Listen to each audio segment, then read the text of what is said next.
Hi guys, I'm Eric Whitcraft, AIFD Floral Contributor for Florist Review Magazine.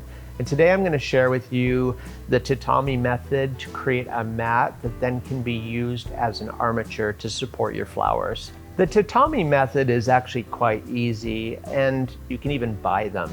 But what I've simply done is taken the dried reeds and then bind wire, stretched out a piece that's double the width that I want the overall mat to be. So I'm going to double up the bind wire, and you're going to need two lengths that are exactly the same. Then in the middle of that doubled up piece, I start by wrapping the bind wire around maybe about 2 inches down from the end of the reed. Or twist it tight twice, and then I do another one on the other end. Twist it twice, same direction each time. And then I add another of the reeds, twist it twice counterclockwise on each end, and you just continue doing that until you've created the length that you desire. And I've done two of these pieces.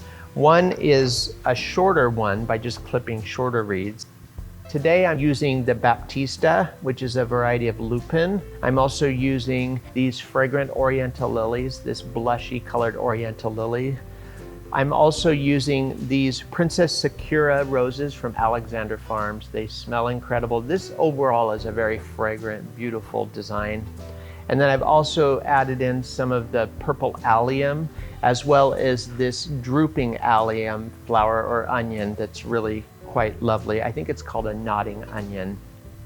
So I've laced all of those through the armature to support each of the stem placements. And it really is quite secure when you get it all together. You can always use a little bind wire here and there to support or anchor the flowers in place. For more creative ideas, be sure to tune in next time. Thanks for watching today, guys, and we'll see you soon. Bye-bye.